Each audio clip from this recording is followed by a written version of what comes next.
اعوذ باللہ من الشیطان الرجیم بسم اللہ الرحمن الرحیم ولا تمش في الأرض مرحا إنك لن تخرق الأرض ولن تبلغ الجبال طولا ولا تمشي في الأرض مرحا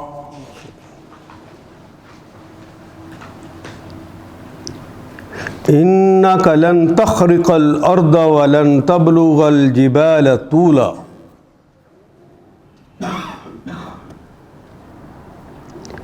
ولا تمشي وہ کے معنی اچھا بولیں گے ساری آئے گا تب واو کے معنی اور لا کے معنی یہ تو ہماری ہی زبان میں استعمال ہونے والے کلمات ہیں لا جواب لا تضاد لا زوال تمشی تے تو مضارع کی علامت ہے مخاطب کی علامت ہے تو تم آپ اس کا ترجمہ کرتے ہیں باقی کلمہ رہ گیا مشا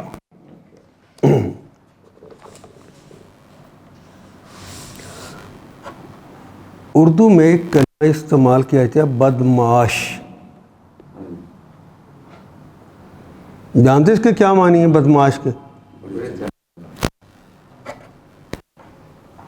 برے چال چلن والا یہ جو کلمہ ہے بد میم عین الف شین یہ پرانا نہیں ہے یہ نیا کلمہ ہے اس کا مطلب ہوتا ہے بری معیشت والا برے اقتصاد والا برے کمائی کرنے والا تب سے یہ بدمعاش ہوا جب سے لوگوں نے کرپشن اور رشوت شروع کی ہے لیکن اس سے پہلے بدمعاش لکھا جاتا تھا اردو ادب میں بے دال بد میم الف شین معاش چلنے والا بدمعاش جس کا چال چلن برا ہو مشا ماضی ہے وہ چلا یمشی وہ چلتا ہے یا چلے گا اور تمشی امشی میں چلتا ہوں یا چلوں گا اور نمشی ہم چلتے ہیں یا چلیں گے یہاں لکھا ہے لا تمشی مت چلنا آسان ہو گیا جی ولا تمشی اور مت چلنا فی الارض فی الارض زمین پر نہ چلنا لکھا ہے زمین میں نہ چلنا گویا زمین کے کرے پہ کسی جگہ اس کے اندر مت چلنا تمہارا یہ اختیار ہے اس کے اندر مت چلنا فی الارض اس زمین پر الف لام لگا ہوا ہے زمینیں اور بھی ہیں اس زمین پر مت چلنا مرحا مرحا یمراہو مرحن یہ عربی میں استعمال ہوتا ہے اور اب تو لوگ بچیوں کا نام بھی رکھتے ہیں مرحا اس میں تھوڑا سا فرق ہے مرحا یہ مراحن دو زبریں لگا کے ایک الف کا اضافہ کیا یہ کسی حالت کو بتا رہا ہے چلنے کا انداز جب حسن کی وجہ سے کوئی اٹکیلیاں کر کے چلتا ہے ناز برداری سے چلتا ہے اس کو بھی مرحا کہتے ہیں وہ قوت ہے حسن کی جو اسے بدل دیتی ہے اس کی چال کو کبھی اس کی چال کو بدلتی ہے اس کی اندر کی قوت یہ چال ہے کیا اس کو سمجھ لیں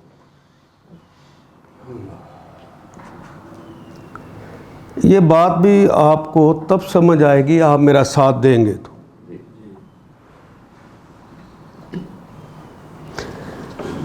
بچپن میں املی کھانے پر مار کس نے کھائی ہوئی ہے آپ میں سے؟ ابو امی سے مار پڑی تھی؟ املی کا زیادہ مزہ کتنے زیادہ کھائی ہے کسی نے؟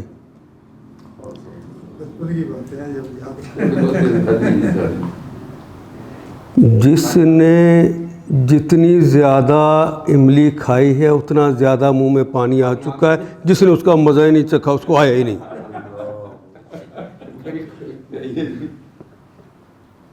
یہ جو میری بیٹیاں اوپر بیٹھی ہیں ان کے سب کے منہ میں آ چکا ہے.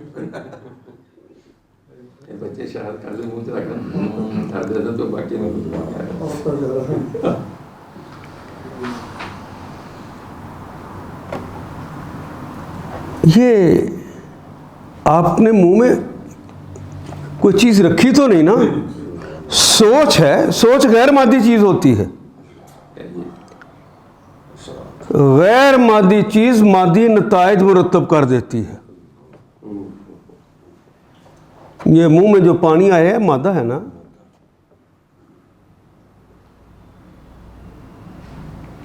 جیسی سوچ ہوگی چلنے کا انداز ویسا ہوگا.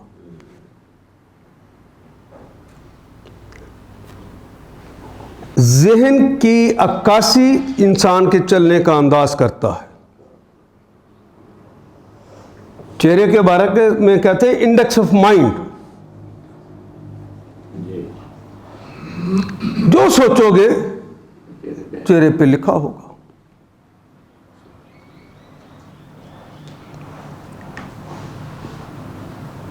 یہ بات سمجھ آ گئی کہ اور مثال دوں؟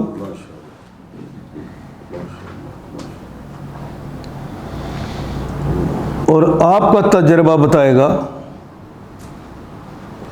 آپ نے کچھ لوگوں کو دیکھا ہوگا وہ آپ کے گلی محلے میں چل رہے ہیں تو وہ دائیں بائیں جھول کے چوڑے ہو کے اس طرح چلتے ہیں بازوؤں کو پھیلا کے. آپ نے بھی دیکھا جی کوئی؟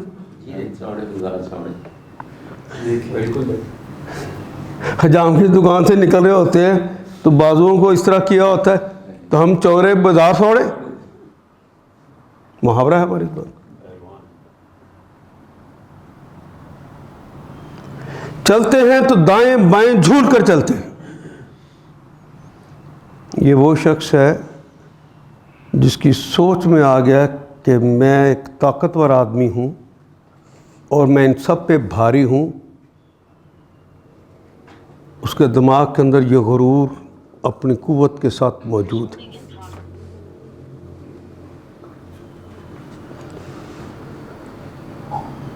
ہم عموماً اس کے لیے کلمہ استعمال کرتے ہیں یہ لہیم شہیم ہے کہ اس کے پر چربی اور گوشت بہت ہے اس لیے اس طرح چلتا ہے. نہیں، اس لیے نہیں چل رہا ہوتا.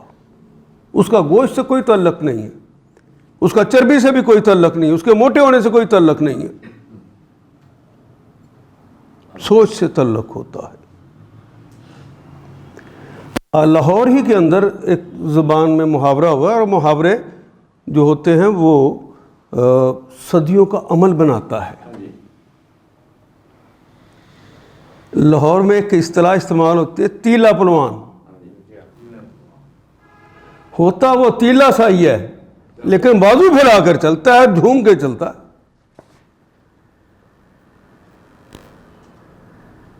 یہ انداز چاہے پہلے سوچ میں پیدا ہوا،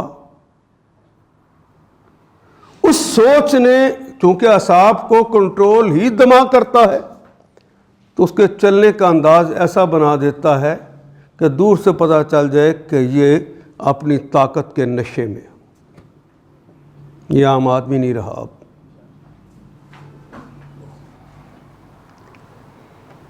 کچھ لوگوں کو آپ نے دیکھا ہوگا گلی کے اندر چل رہے ہوتے ہیں، ہر 10ویں قدم پہ پیچھے مڑ کر ایک دفعہ دیکھتے ہیں.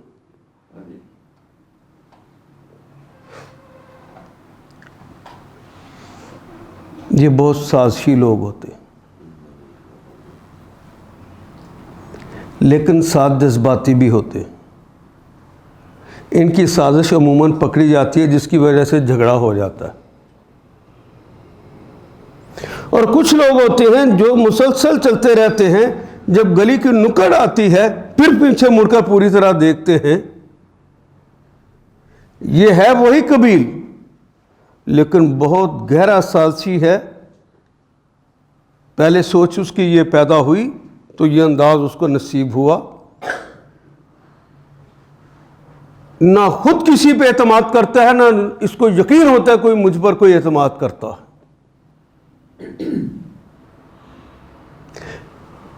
چاہے ساری گلی میں گردن جھکا کر چلتا ہو۔ اب ایک فیشن بھی ہے کہ وہ اوپر کپڑا لے کر اس طرح عربوں کی طرح نیچے کر لیتے ہیں، بدماشوں کی ایک صفت ہے، یہ کام کیا ہوا ہے۔ لیکن گلی کی نکڑ پہ مڑ کر پیچھے دیکھتا ہے کوئی میرا دشمن تو نہیں۔ ان کی منہ پہ اکثر کلمہ ہوتا ہے، ایسی بڑے دشمن دار آدمی ہیں، یقین ہی نہیں ہوتا کہ میں محفوظ ہوں۔ بہت سازشی آدمی ہے۔ پہلے کی سازش پکڑی جاتی ہے، ان کا جھگڑا ہو جاتا ہے، اس کی پکڑی بھی نہیں جاتی۔ یہ بہت خطرناک آدمی ہے۔ سوچنے چلنے کا انداز بدل دیا۔ کچھ لوگوں کو آپ نے دیکھا ہوگا جن کی بڑی بڑی زمینیں ہیں، چودھری، وڈیرا، خاقان، جاگیردار، کچھ ہو جائے گردن کے اندر سریا پورا رہے گا، مر سکتا ہے، شملہ نیچے نہیں ہو سکتا۔ اس کے چلنے کا انداز اور ہوتا ہے۔ جس کو جسمانی طاقت ہے وہ ڈیل ڈول سے چلتا ہے، جس کے پاس یہ طاقت ہے کہ میرے پاس جاگیر ہے، وہ وقت فرعون بن کے اس کی گردن میں سریا آتا ہے اور ایسے ہی رہتا ہے۔ گاڑی بھی چلائے گا تو ایسے ہی چلائے گا، گردن کو ذرا نیچے نہیں ہونے دیتا، بلکہ پوری اللہ نے ریڑھ کی ہڈی تو ٹیڑھی بنائی ہے نا، وہ سیدھی رکھتا ہے۔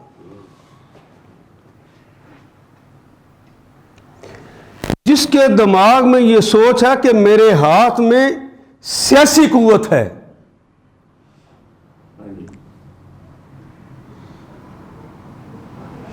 یہ سیاستدان اسمبلی کی سیڑھیوں پہ چڑھ رہے ہوں، 70 سال کا بابا چڑھ رہا ہو، اس طرح لگتا ہے کہ 17 سال کا لڑکا چڑھ رہا ہے۔ دماغ میں پہلے یہ رچ بس گیا ہے کہ ہم حکمران ہیں۔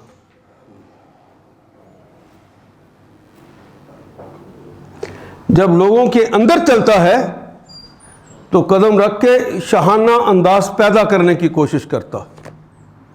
اگر وہ مصنوعی طور پر عاجزی اور انکساری بھی دکھانا چاہے تو اس کے اندر بھی اس کا غرور اور تکبر نمایاں ہوتا ہے۔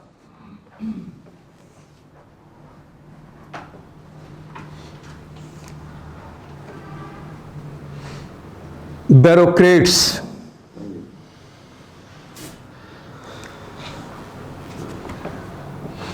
کبھی کسی بیوروکریٹ کو اپنے باس کے ساتھ کھڑے دیکھیں،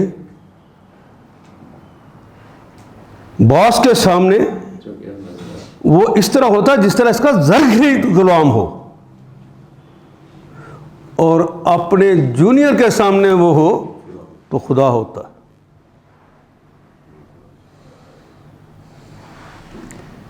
چھوٹے قدم چلتا ہے، سوچ سمجھ کر چلتا ہے، اور ایسی پلاننگ کرتا ہے جس کا توڑ نہیں ہوتا۔ چھوٹے قدموں کے ساتھ چلتا ہے اور ایڑی پہ نہیں، پنجے پہ اس کا زور ہوتا ہے۔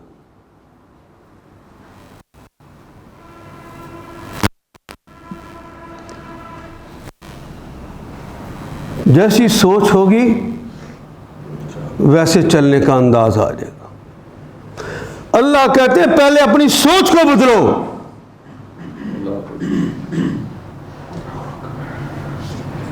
ویسے تو ترمذی شریف میں نبی اکرم صلی اللہ علیہ وسلم کا حلیہ مبارک پورے کا پورا دے دیا، چلنے کا انداز پورا بتا دیا، اس کی چھوٹی چھوٹی شکوں کے ساتھ بتا دیا. اگر اس کو پڑھ کر کوئی چاہے کہ میں رسول اللہ کے طرح چلنے کا انداز سیکھ لوں، وہ 1 کروڑ دفعہ بھی کوشش کر بیٹھے، وہ نہیں چل سکتا. پہلے اپنی سوچ کو ویسا بنانا پڑتا ہے. مومن جب مومن ہو جاتا ہے تو کس کو کہتے ہیں مومن؟ جو ذہنی طور پر پہلے تسلیم کرتا ہے اللہ کی الوہیت کو اور اپنے بندہ ہونے کو. لا الہ الا اللہ جب مان لیتا ہے اس وقت مسلمان ہوتا ہے نا. تو پھر وہ بڑا ہے کہ اللہ بڑا ہے؟ تو اللہ کے سامنے جبکہ اللہ اس کو ہر وقت دیکھ رہا ہے، اس کے دماغ میں کوئی بھی طاقت ہو تو وہ یہی سمجھے گا نا کہ میرے رب کی مجھ پر عنایت ہے، کہیں غلطی ہو گئی چھن نہ جائے. اس کا انداز بدل جاتا ہے. یہ اکڑ کر چلنا، سینہ تان تان کے لوگوں کو دکھانا، دائیں بائیں مست ہاتھی کی طرح جھول کے چلنا، یہ تمہارے دماغ کی یہ شناخت ہے کہ تم اس وقت اپنی طاقت کے نشے میں ہو. اور یہ طاقت دینے والا اگر تم سے طاقت واپس لے لے تمہیں تو اس کا شکر گزار ہونا چاہیے تھا. اپنی شعور کو بدلو.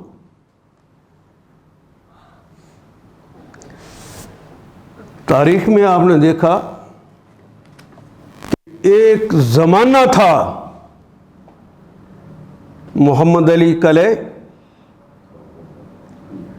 اگر ایک نوجوان ابھی ابھرتا ہوا نوجوان منجے ہوئے مسٹر یونیورس اس سے مقابلہ کرتا ہے تو کہتے تیری لاش گھر جائے گی. اسے صرف 3 پنچ مارتا ہے، اس کی لاش گھر جاتی. اللہ نے اس کے مکے میں کتنی قوت دی تھی. ہنری کوپر کو وہ سیڑھیاں چڑھ کے جب اوپر آیا کہ تیری نیلی بہت خوبصورت آنکھیں ہیں، 1 پنچ اور 1 ہک ماروں گا، آنکھ تیری ضائع ہو جائے گی، اتر جا نیچے، ہار مان لے. تیسرے راؤنڈ کے اندر 1 ہک اور 1 پنچ مارا ہے اور اس کی آنکھ ضائع ہو. بھینسے کو وہ مکہ مار دے تو بھینسا گر جاتا تھا. میں نے اپنی آنکھوں سے محمد علی کو اس ہاتھ میں دیکھا کہ اس کا ہاتھ ملانے کے بھی قابل نہیں، یوں رشا تاری تھا. کس طاقت پہ گھمنڈ ہے، کس طاقت پہ گھمنڈ کرتے ہیں.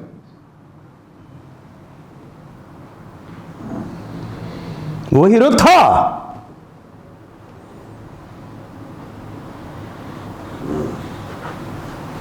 یہ طاقت، یہ صلاحیت اسی کی دی ہوئی ہے جس چیز نے تمہیں دوسروں سے ممتاز کر دیا ہے تو اللہ کے سامنے اتنا جھک جا.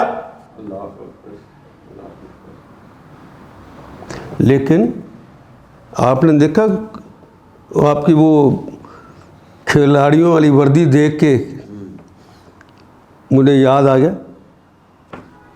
کوئی کسی کو جب آؤٹ کرتا ہے بالر، اس کا انداز دیکھا آپ نے؟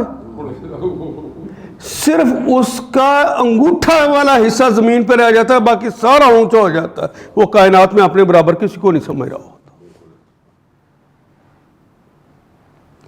چھکا مارنے والے کا یہی حال ہے، گول کر دینے والے کا یہی حال ہوتا ہے. ایک زمانہ تھا کہ ہماری ہاکی ٹیم ادھر گول کرتی تھی، ادھر سجدے میں ہوتی تھی.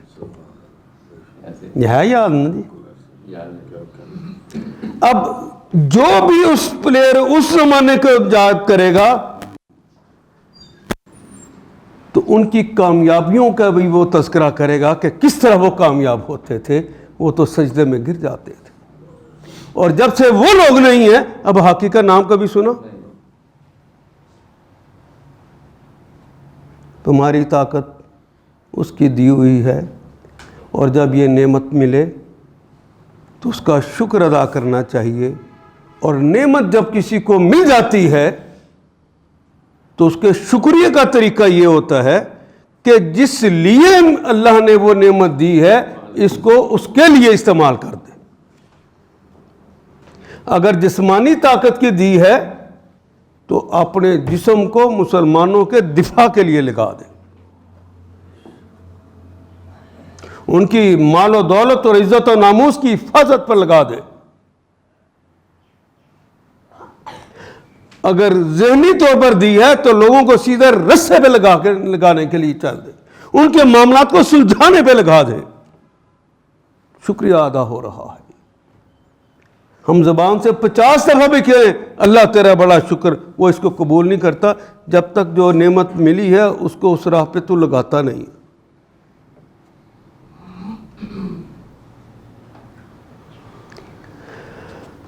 وَلَا تَمْشِ فِي الْأَرْضِ مَرْحًا, اکڑ کے مت چل.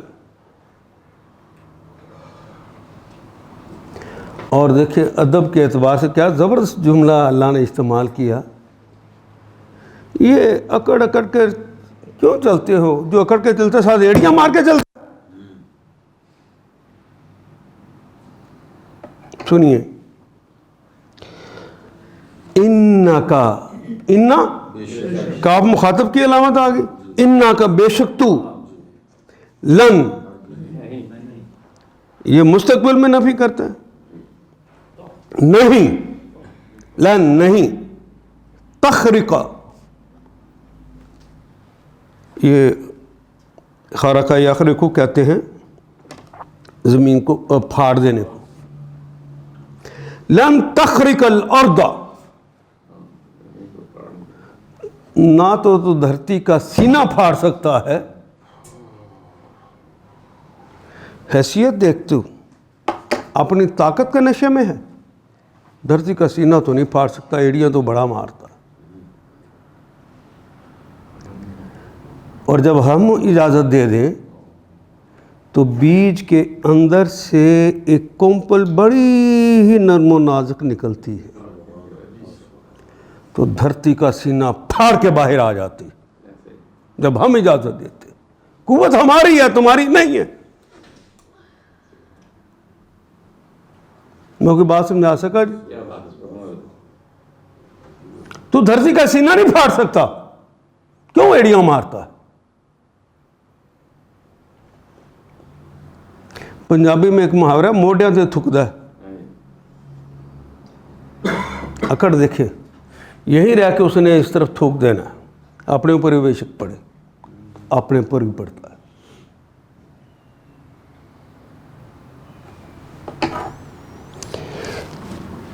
اِنَّكَ لَن تَخْرِقَ الْأَرْضَ, تم دھرتی کا سینہ نہیں پھاڑ سکتے. وَلَن, وہ لن اور نہیں, تبلغا, ابلاغ کہتے ہیں نا پہنچنے کو, نہیں تم پہنچ سکتے. الجبال, تیرے سامنے اللہ نے کتنے کتنے پہاڑ بنا رکھے ہیں, تیری حیثیت کیا, وہ بے جان کی اتنی قوت ہے کہ تو اس کے سامنے بونا بھی نہیں لگتا.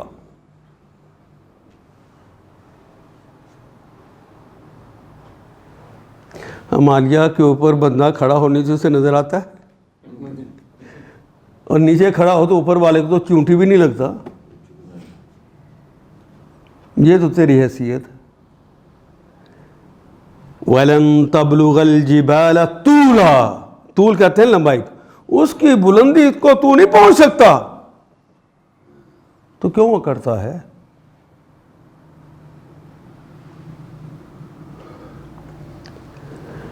اس کے عموماً نشے کو توڑنے کے لیے اسی کے علاقے کا کوئی غریب آدمی کے ہاتھوں اس کی تذلیل ہوتی ہے.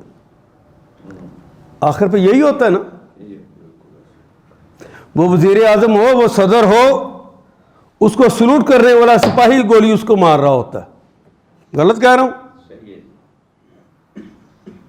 وہاں یہ نہیں ہوتا کہ کم سے کم سی این سی تو آئے مقابلے پر. نہیں، سی این سی تو اپنے گھر میں بیٹھا ہوتا ہے. ایک سپاہی جاتا ہے، کہتا ہے مجھے آرڈر ہے، ٹھا، ایسے ہی گرفتار کر کے جیل میں ڈال دیتا ہے. اب ایک جیل جانے سے بھاگ رہا ہے، ایک بھاگ گیا ہوا ہے، ایک ابھی کمندیں ڈال رہے ہیں بھاگنے کے لیے.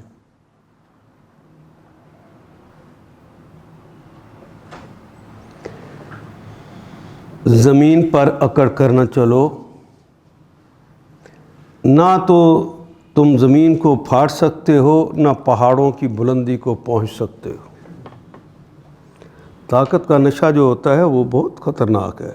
یہ خاص طور پہ اگر یہ حکومت کی طاقت مل جائے اور بندہ بادشاہ بن جائے. لیکن جب مومن ہوئے تو کیسر کا ایک وزیر عمر بن خطاب رضی اللہ تعالیٰ عنہ کو ملنے کے لیے آیا. تو اس نے آ کر پوچھا کہ تمہارا بادشاہ کہاں ہے؟ ان کا ہمارا کوئی بادشاہ نہیں ہے، ہمارا تو ایک امیر ہے. کہاں ہے؟ انہوں نے کہ وہ کام کر کے تھک گیا تھا، تو وہ یہ جو پیچھے آپ کو جھاڑیاں نظر آ رہی ہیں، اس کے پیچھے وہ کہیں سویا ہوگا. جا کر دیکھا تو سرہانہ بھی نہیں تھا، زمین پر سوئے عمر بن خطاب،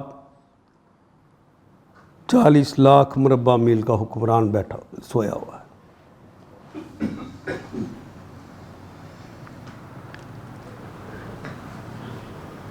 تو وہ حیران پریشان ہو گیا کہ اتنی بڑی سلطنت کا ہم اس سے ڈر رہے ہیں،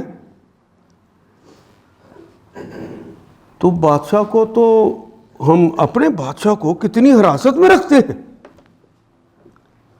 اس کو کوئی ڈر ہی نہیں ہے.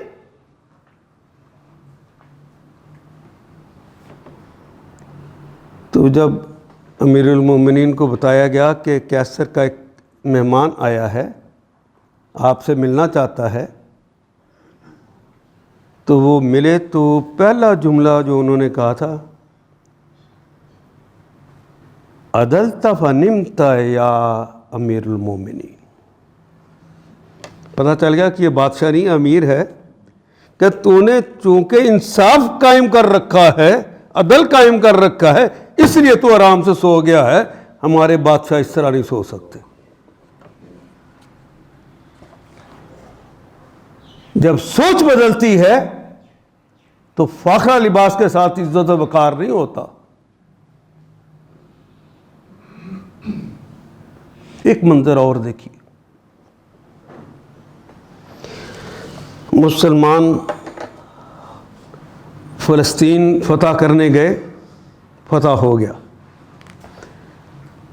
عیسائیوں نے کہا کہ چابی نہیں دیں گے، مر جائیں گے، پہلے اپنے امیر المومنین کو یہاں بلاؤ.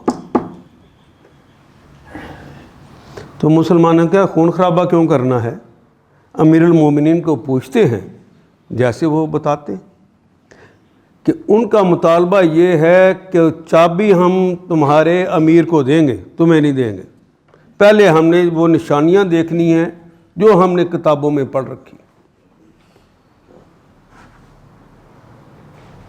تو امیر المومنین نے کہا کہ میں آ رہا ہوں، چابیاں میں خود وصول کر لوں گا، لڑنا مت. جب پہنچے، کیونکہ ایک اونٹ تھا، قرضہ لینے جائیں تو کتنے آدمیوں کو جہاز لے کر جاتے ہیں اور 5 اسٹار ہوٹلوں میں جا کے ٹھہرتے ہیں، منگتے.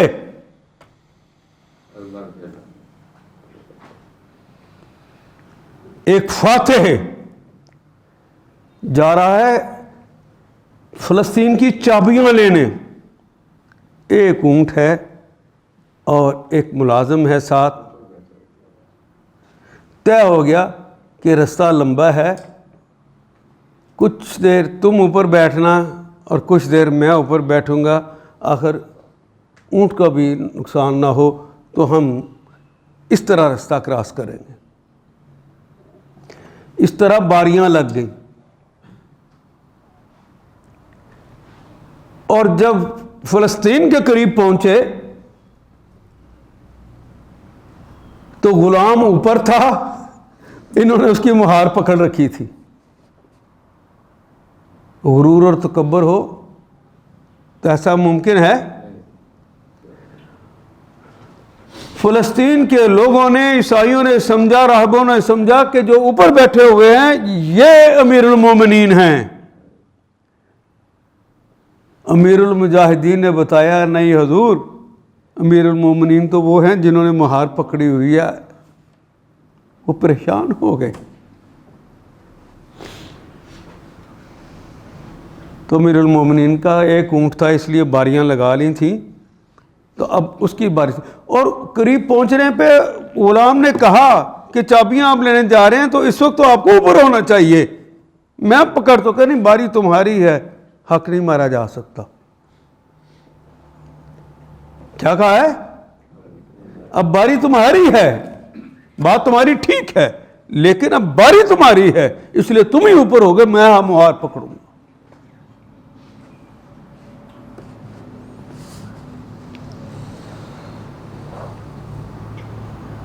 تم جبابرہ بنتے پھرتے ہو۔ دشمن تو عمر بن خطاب کے نام سے کانپتا تھا۔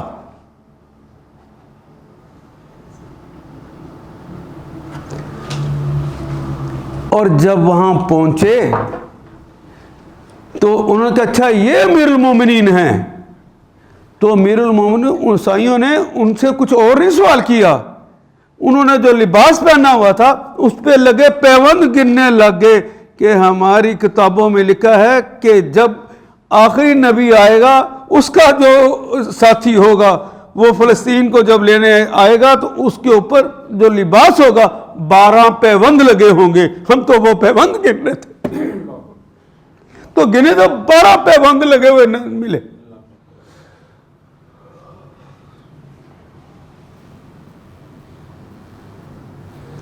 اس کے بعد کوئی سوال نہیں ہوا، انہوں نے چابیاں حوالے کر دی۔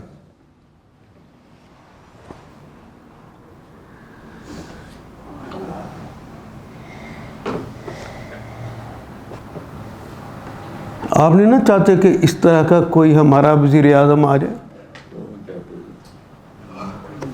ممکن ہے یہ آپ کی بات سچ ہو کہ چاہتے ہو، لیکن عمل تو یہی ہے کہ آپ نہیں چاہتے۔ جو اللہ والے ہیں ان کو تو آپ ووٹ دیتے ہی نہیں، چودھریوں، وڈیروں، خاقانوں، جبابرہ کو دیتے ہیں۔ اس کے ساتھ تو 10 کلاشنکوف والے آئے ہیں، اور یہ بیچارہ مولوی صاحب ہے، یہ اس کو تو کوئی جانتے ہی نہیں ہے، تھانے دار اس کو کرسی نہیں پیش کرتا، ہم اس کو بنا لیں۔ ہے آدمی اچھا ہے، ویسے مانتے ہوئے کہ اچھا ہے، مانتے ہوئے کہ سوچ ٹھیک ہے، مانتے ہوئے کہ ہمارا خزانہ بچ جائے گا ورنہ لٹ جائے گا۔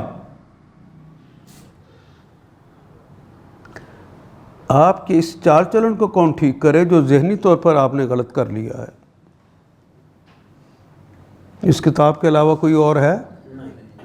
تو اپنی چال چلن کو، وہ ذہنی ہو، وہ جسمانی ہو، کوشش کرو کہ اس کے اندر غرور اور تکبر کا شائبہ نہ ہو، اس کے اندر اللہ کے بندوں کی شان پائی جاتی ہو۔ اور سورہ فرقان کے اندر تو کہا ہے وَعِبَادُ الرَّحْمَنِ الَّذِينَ يَمْشُونَ عَلَى الْأَرْضِ هَوْنًا۔ اللہ کے بندوں کی وہاں یہ نشانی نہیں بتائی جا رہی کہ وہ بڑے نمازی ہوتے ہیں، یہ غلط تصور ہے آپ کا۔ وہ یہ نشانی نہیں بتائی گئی وہ بڑے روزے رکھتے ہیں، وہ بڑا جہاد کرتے ہیں، وہ بڑے نفل پڑھتے ہیں۔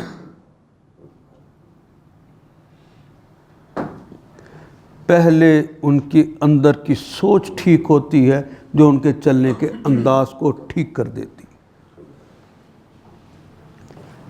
اگر اللہ کی دی ہوئی تعلیمات کے اوپر عمل کریں گے تو یقیناً یہ دماغ جو کہ اللہ نے اسی کام پہ لگا رکھا ہے کہ کہیں پر کوئی اصابہ کو کھینچ لیتا ہے, کہیں پر وہ ڈھیلا چھوڑتا ہے, جس کی وجہ سے چلنے کا انداز بدل جاتا. آپ خود نہیں بدل سکتے, آپ کے بس کا روگ نہیں ہے. اس سوچ کو بدلنا یہ آپ کے بس کا روگ ہے. وہ تو اس کو دے دیا کہ اگر سوچ یہ ہوگی تو چلنے کا انداز یہ ہو جائے گا. وہ تو فیڈڈ ہے, وہ کمپیوٹر میں پہلے سے لگا دیا گیا ہوا ہے. ہاں, آپ کو اختیار ہے کہ اپنی سوچ کو آپ ٹھیک کر لیں. ٹھیک کریں گے ویسی سیکریشن نکلے گی جو چلنے کے انداز کو, جس طرح منہ سے بھی وہ میں نے بتایا تھا نا, املی کہا سوچ سے ایک مادہ پیدا ہو گیا. یہ چلنے ایک سیکریشن نکلتی ہے جو کہ چلنے کے انداز کو تبدیل کر دیتی. اور یہ سارا نظام اللہ نے ایسے ہی بنایا ہے. آپ کھانا کھانے لگے, جتنا مزیدار کھانا ہوگا آپ کے گالوں سے نیچے والے ہونٹوں کے قریب قریب سے خود بخود ایک مواد باہر نکلنا شروع ہو جاتا ہے. یہ مواد نہ نکلے تو آپ کا کھانا ہضم نہیں ہوتا. اور خدا نہ خواستہ کسی کا خشک ہو جائے تو بات کرنے کا اہل نہیں رہ جاتا. اور ایک ماہ تک ٹھیک نہ ہو تو اس کا ٹیسٹ ختم ہو جاتا ہے.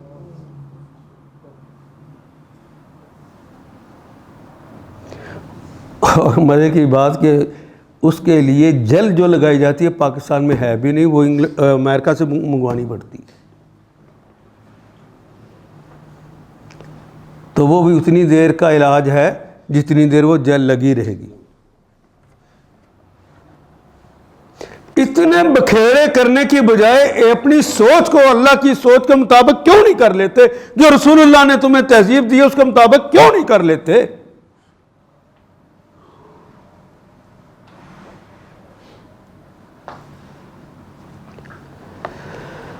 اللہ اکبر. گورنر جنرل آف پاکستان حضرت قائد اعظم رحمہ اللہ تعالی, وہ تو اس تہذیب سے نکلے ہی نہیں تھے. انہیں تو صرف پتہ چلا کہ حضور کیا چاہتے ہیں. ان کے لیے جرابیں خریدی, کہا کہ میں اس قابل نہیں ہوں. ان کا آپ گورنر جنرل ہیں, کہتے لیکن قائد جس کا نام محمد علی ہے اس کے پاس اتنے پیسے نہیں ہیں کہ یہ نئی جرابوں کو جوڑا پھر خرید لے, اسے واپس کرا دو. ہم تو اس گورنر جنرل سے ہمارا چپڑاسی بھی اوپر ہے.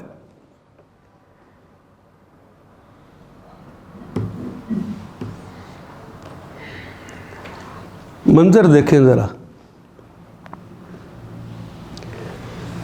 جب وہ بلوچستان, کیا نام جی علاقے کا جہاں پہ آخری زیارت میں تھے, ایک نرس نے بڑی خدمت کی. آپ بڑے خوش ہوئے.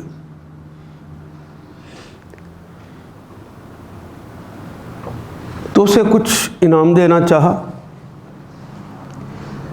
تو اس نے کہا قائد محترم میں پنجاب کی رہنے والی ہوں, میرا تبادلہ انہوں نے ٹرانسفر یہاں کرا دی ہے, آپ مہربانی کر کے مجھے انعام نہ دیں, مجھے ٹرانسفر کروا دیں.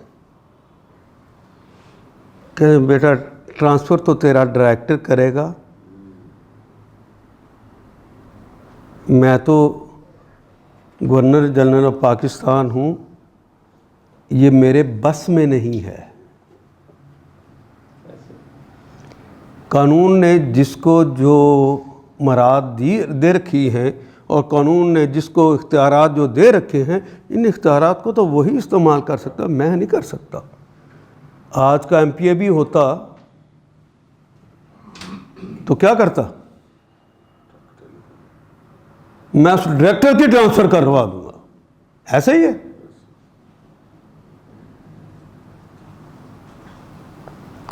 آپ کو اپنے بہترین قیادت کو چننا ہوگا.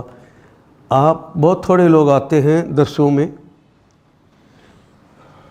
کہیں پر موبائل میں بھی دے دیں تو بہت کم لوگ ہیں جو اس کو کھل کے سن لیتے ہیں.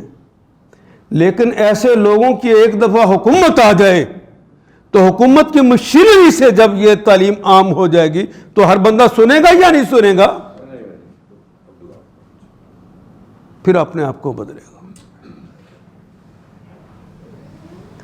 فرد نہیں کر سکتے, اجتماعیت لوگوں کو بدلتی ہے.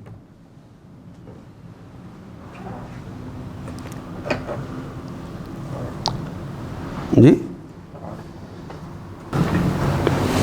14 نکات ہم نے پڑھے. پہلا نقطہ, یہ مکے کی جو حکومت تھی,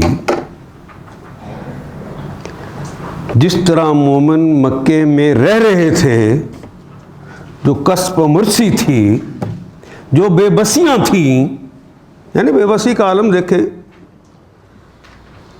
آل یاسر کو مارا جا رہا ہے, سارے بے ہوش پڑے ہوئے ہیں, اور سمیہ 2 لخت ہیں, ایک دھڑ ادھر ہے ایک دھڑ ادھر پڑا ہوا ہے.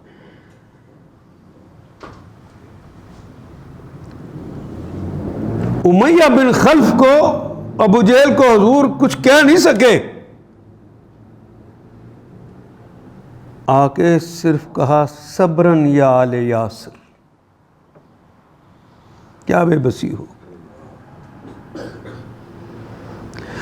بلال بن رباح کو اپنے سامنے کوڑے پڑتے ہوئے دیکھ رہے ہیں, امیہ بن خلف کا ہاتھ بھی نہیں روک سکے.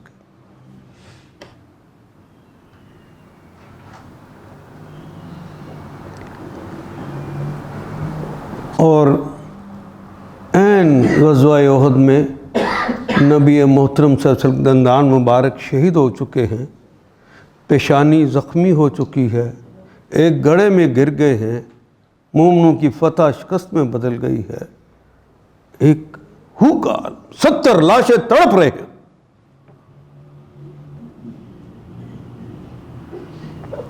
کیا یاد ہے کہ نہیں؟ کوئی کوڑا اوپر پھینک دیتا ہے.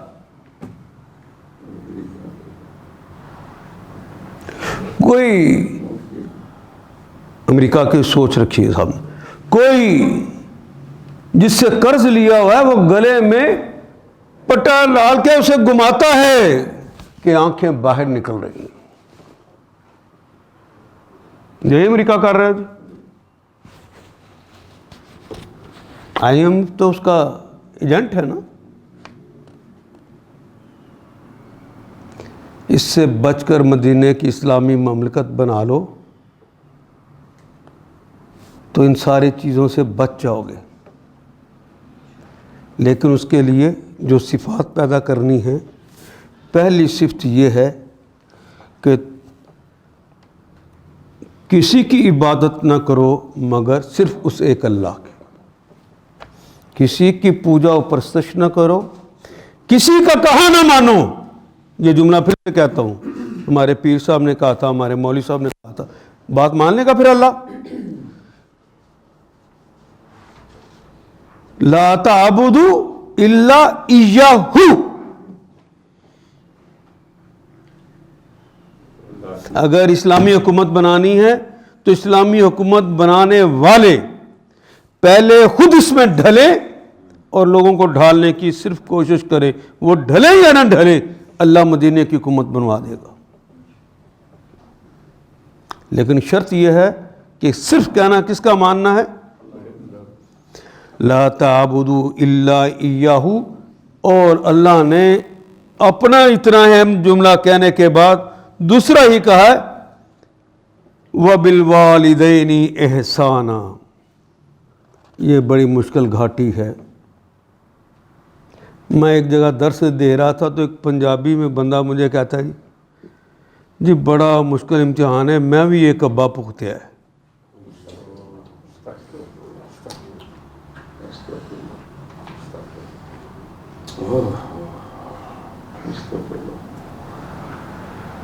کہتے ہیں میں بھی ایک ابا بھوکتیا ہے.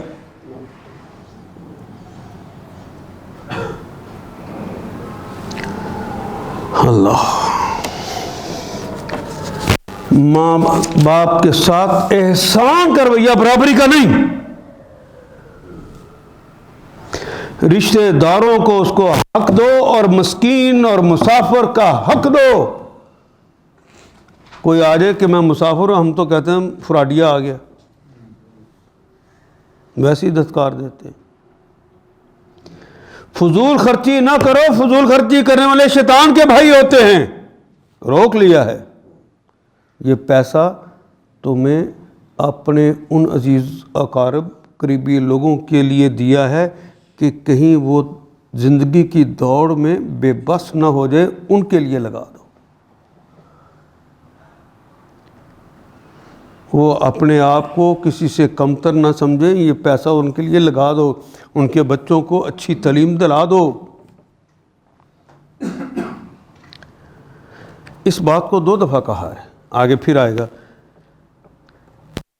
اگر یہ جو آپ نے ان کے لیے لگانا ہے، اس لگانے کے اندر اس بات کا احساس رہے کہ کہیں آپ کے ذہن میں اور افق کے اندر اور چہرے کے اندر اور انداز کے اندر یہ بات نہ پائی جائے کہ تم ان کے انداتا ہو. یہ انہی کے لیے مال تھا جو تم صرف مزدوری کر کے ان کو دینے جا رہے ہو تاکہ اللہ تمہیں اس کا اجر دے. اللہ نے جو ہمارے پاس ہماری ضرورت سے زیادہ دیا ہے، یہ امتحان ہے کہ ہم اسے کہاں لگاتے ہیں.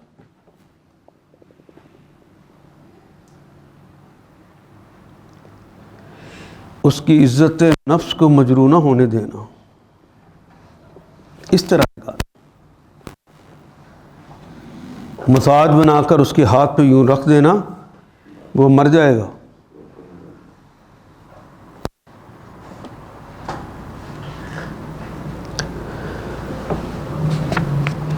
پھر کہا ہے کہ اپنے ہاتھ کو گردن سے نہ باندھ رکھو، یعنی بخل نہ کرنا، اور نہ ہی اتنا کھول دینا کہ تم اپنے بچے بھی تمہارے بھوکے رہ جائیں.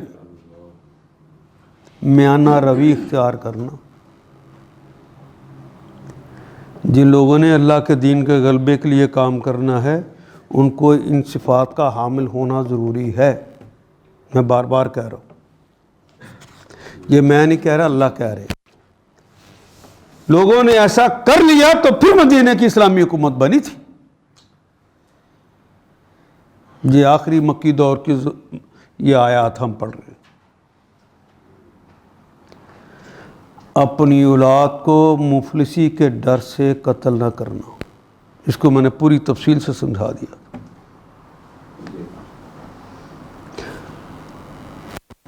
اللہ سے زیادہ عقل مند بننے کی ضرورت نہ. اس کو پتہ ہے کہ میں نے آبادی کو کیسے کنٹرول کرنا اور کتنا رزق دینا. جب ہم کسی اور کو سمجھ لیتے ہیں یا اپنے آپ کو سمجھ لیتے ہیں تو دراصل کہہ رہے ہیں کہ اللہ ٹھیک ہے رازق ہے، لیکن اصل میں یہ ہے. یہ اگر کفر ہے اور اس کے ساتھ ساتھ یہ شرک بھی ہے.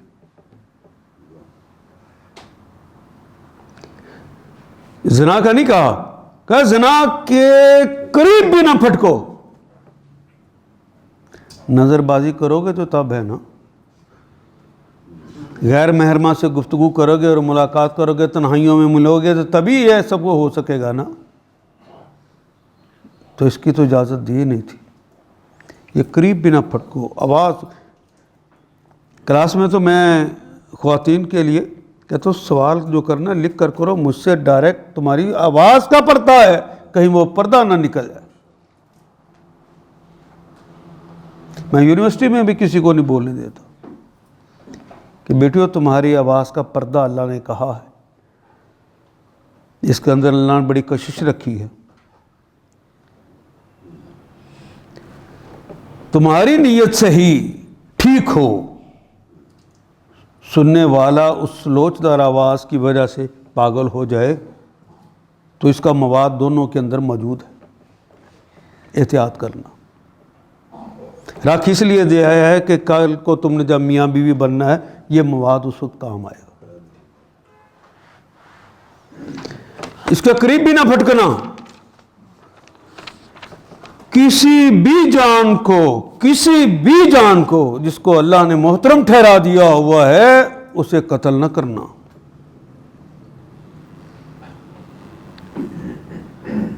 سوائے ان 5 جگہوں کے جو کہ اللہ نے اجازت دی ہے، اس کو میں نے تفصیل سے بتا دیا تھا. اللہ اکبر. مال یتیم کے پاس بھی نہ پھٹکنا، مگر احسن طریقے سے. اس کے مال کو بڑھانا ہو، آپ کو پتہ ہو، حادثہ ہو جانا دوسری بات ہے، لیکن آپ کو پورا یقین ہو کہ اس مال کو میں لگاؤں گا تو بڑھے گا، تجربہ نہیں میں کر رہا، احسن طریقہ یہ ہے وہاں لگا دو. تجربہ کرنا تو اپنا ذاتی مال لگاؤ. عہد کی پابندی کرو. عہد جو اللہ سے کر آئے ہو، جو اللہ نے کتاب اللہ میں لے لیا ہے، یا بیوی اور شوہر نے جب نکاح ہوا تھا اس وقت جو حلف ہوا تھا اس کی پابندی کرو. جتنے عہد کرتے ہو، اور کچھ عہد ہوتے ہیں جو زبان کیے نہیں جاتے، میں نے بتایا تھا، ان عہدوں کو پورا کرو.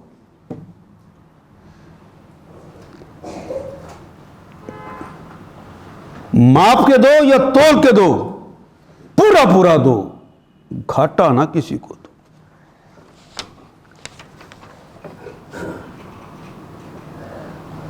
خام خواہ ایسے کسی کے پیچھے نہ پڑ جاؤ جب تک تمہیں پورا علم نہ ہو. اسی بنیاد پر قانون بنا دیا جب اسلامی حکومت بن گئی. پولیس والوں کو کہا کہ اگر جب تک تمہیں یقین نہ ہو جائے کہ یہ مجرم ہے، اس وقت تک تم اسے گرفتار بھی نہیں کر سکتے. شامل تفتیش کرنا اور بات ہے، گرفتار نہیں کر سکتے. جب وہ تفتیش میں ثابت ہو جائے کہ واقعی مجرم ہے تو گرفتار کر لو. تمہیں جس بات کا پتہ نہیں اس کے پیچھے مت پڑو. لوگ ابھی تک پیچھے پڑے ہوئے ہیں کہ وہ جناب کشتی 12 سال ڈوبی رہی، فلانے کے کہنے پہ پھر تر گئی، اور ایک کشتی نے ڈوبنا تھا وہ پیر صاحب نے بچا لی. ابھی تک اس کے پیچھے پڑے ہوئے.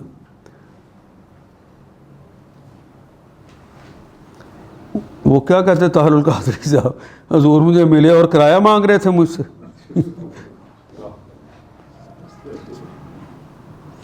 بے پرتی چھوڑتے ہیں، اس کے مان لیتے ہیں یہ قرآن حکیم نبی اکرم صلی اللہ علیہ وسلم کی احادیث تمہارے پاس موجود ہیں، اس کو مانو. جس کا علم ہی نہیں اس کے پیچھے پڑ جاتے ہو.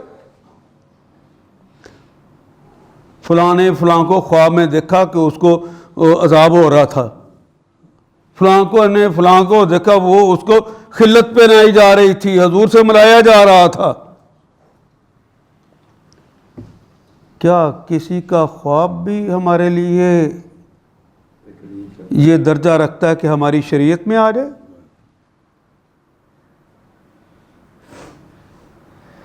کوئی رسول اللہ ہوں تو پھر بات کرو، جب وہ رسول اللہ نہیں ہے تو اس کے خواب کو وہی مت کہو.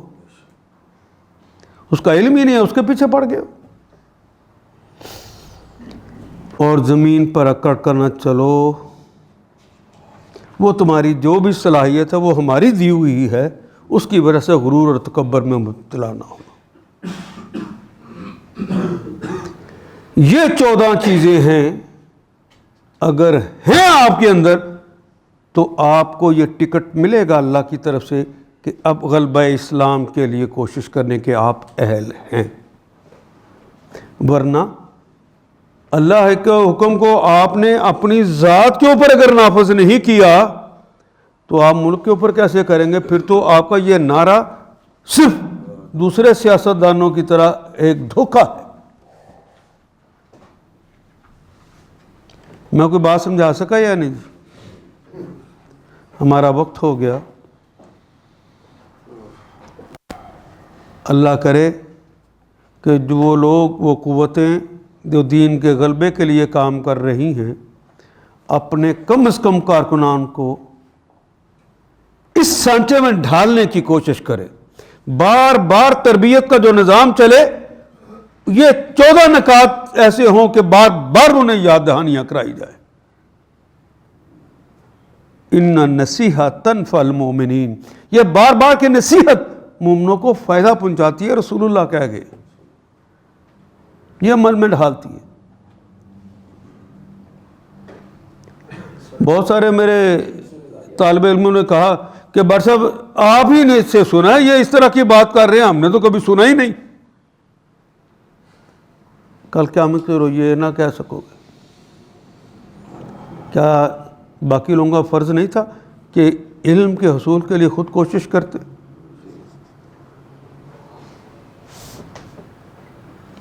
اقول قولی ھذا واستغفر اللہ لی ولکم ولسائر المؤمنین والمؤمنات. ان آیات کو ایک دفعہ پھر تلاوت خود کیجیے، عربی و مبین پڑھتے ہوئے دیکھیے کیا بات پوری اندر اتر رہی ہے، کیا یہ اردو کے سانچے میں ڈھلتی گئی ہیں عبارتیں. اگر بات سمجھ آنی شروع ہو گئی تو الحمدللہ یہی ہمارا ہدف ہے، اور یہ ہدف پورا ہو گیا. اللہ میرا اور آپ کا حامی و ناصر. الف لام